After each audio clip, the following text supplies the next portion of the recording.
대통령 비서실과 국가안보실, 대통령 경호처를 대상으로 한 국회 운영위 국정감사가 조금 전 오전 10시부터 시작했습니다. 정진석 비서실장과 홍철호 정무수석, 이도훈 홍보수석 등이 출석한 가운데 명태균 씨 관련 의혹을 폭로한 신용환 전 교수 등도 증인으로 나왔습니다.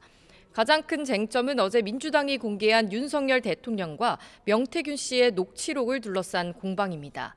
앞서 공개된 녹취에서 윤 대통령은 공천관리위원회에서 나한테 들고 왔길래 내가 김영선이 경선 때부터 열심히 뛰었으니까 그거는 김영선을 좀 해줘라 그랬는데 당에서 말이 맞네라고 말했습니다. 이에 명 씨는 평생 은혜를 잊지 않겠다며 고맙다고 답했는데요. 시점은 2022년 재보선을 앞둔 5월 9일이었습니다. 이에 민주당은 대통령실이 이번 의혹의 해명을 번복한 점 등을 집중 부각할 방침인데요. 대통령은 물론 김건희 여사의 공천 개입 의혹을 제기하며 화력을 집중할 계획입니다. 여당 운영위원들은 어제 비공개 회의를 갖고 야권 공세의 대응 방안을 고심했습니다. 당시 대통령은 당선인 신분으로 사인이라 법적 문제가 없다고 반박하며 1심 선고를 앞둔 이재명 대표의 사법 리스크를 희석하기 위한 공세라고 맞설 것으로 보입니다. 일단 지도부는 공식 대응은 자제하며 상황을 지켜보고 있습니다. 추경호 원내대표도 회의 뒤 기자들을 만나 야권의 정권 흔들기라면서도 상황을 더 보겠다고 말했고 한동훈 대표는 침묵을 지키고 있습니다. 민주당이 추가 폭로를 예고한 데다 운영위 국정감사를 지켜본 뒤 구체적인 사실관계가 확인되면 대응 수위를 조절하겠다는 방침입니다. 하지만 공천 개입에 직접 근거가 없다고 판단했던 여권은 대통령의 육성이 공개되자 당황해하는 분위기가 역력합니다. 일단 친윤계를 중심으로 당시 윤 대통령의 신분은 대통령이 아닌 당선인으로 공천 개입이 아니라는 논리로 방어에 나섰습니다.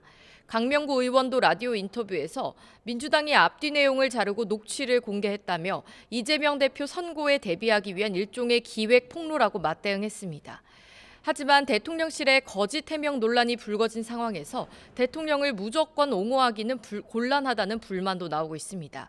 친한계 의원은 YTN과의 통화에서 대통령 당선인 신분이라 문제될 게 없다는 주장은 말이 안 된다며 국민에게 최소한 미안한 마음이라도 가져야 한다고 비판했습니다. 용산발 악재가 커지는 상황에서 한동훈 대표가 쇄신 방안으로 제시했던 특별감찰관도 이번 논란을 해소하긴 역부족이라고 보는 시선이 우세합니다. 다만 친한계는 물론 친윤계에서도 대통령실이 이번 의혹을 명확하게 해명하고 인적 쇄신을 비롯한 돌파구를 마련해야 한다는 목소리는 커지고 있습니다. 민주당은 대통령이 사실상 공천을 지휘한 정황이 녹취로 확인됐다며 정치적 비상 상황으로 규정하고 압박에 나섰습니다.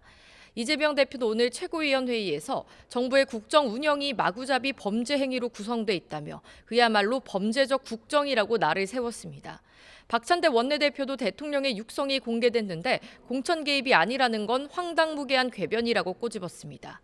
상황을 엄중하게 인식하는 만큼 대응 속도도 빨라지고 있는데요. 국회의원과 원외 지역위원장 등이 참여하는 비상연석회의를 긴급 소집했고 내일은 장외 집회에 나서 여권 공세에 당력을 집중할 예정입니다.